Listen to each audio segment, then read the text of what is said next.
12 സംവത്സരങ്ങൾക്ക് ശേഷം തളിപ്പറമ്പ് പൂക്കോത്ത് തെരുവിലെ മുണ്ട്യക്കാവിൽ തീച്ചാമുണ്ടി കെട്ടിയാടി. 121 തവണയാണ് തീച്ചാമുണ്ടി കോലം അഗ്നിപ്രവേശം നടത്തിയത്.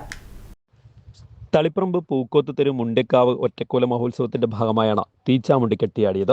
വെള്ളിയാഴ്ച വൈകിട്ട് കൊട്ടാരം വാദ്യസംഘത്തിന്റെ വാദ്യഘോഷത്തോടുകൂടി കലവറ നിറയ്ക്കൽ ഘോഷയാത്രയും നടന്നിരുന്നു. ശനിയാഴ്ച രാവിലെ പൂക്കോത്ത് കൊട്ടാരത്തിൽ നിന്നും മുണ്ട്യക്കാവിലേക്ക് തിരുവായുധം എഴുന്നള്ളത്ത്, വൈകിട്ട് തീച്ചാമുണ്ടിയുടെ തോറ്റം, മേലേരി കൂട്ടൽ ചടങ്ങ്, കുണ്ടോർ ചാമുണ്ടിയുടെ തോറ്റവും നടന്നു. പനങ്ങാട്ടൂരിലെ ഒരു കൂട്ടം യുവാക്കളാണ് മഹോത്സവത്തിനുള്ള മേലേരി കൂട്ടിയത്. പനങ്ങാട്ടൂർ KV ചന്ദ്രൻ സ്മാരക കലാസമിതിയുടെ പ്രവർത്തകനാണ് എല്ലാവരും. തുടർന്ന് വർണ്ണശബളമായ കാഴ്ചവരവും നടന്നു.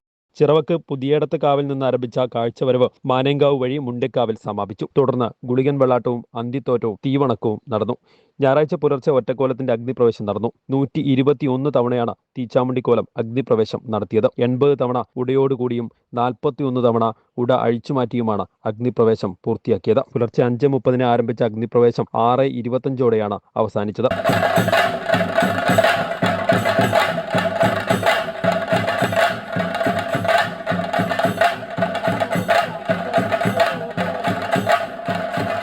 പരിയാരം വട്ടക്കൂലിലെ 43-കാരനായ അഭിലാഷ് പണിക്കരായിരുന്നു കോലധാരി. ഒറ്റക്കോല മഹോത്സവത്തിന്റെ ഭാഗമായി പുള്ളിക്കുറുത്തിയമ്മ, കുണ്ടോറ ചാമുണ്ടി, തുറക്കാരെത്തി, ഗുളികൻ എന്നീ തെയ്യക്കോലങ്ങളും കെട്ടിയാടി.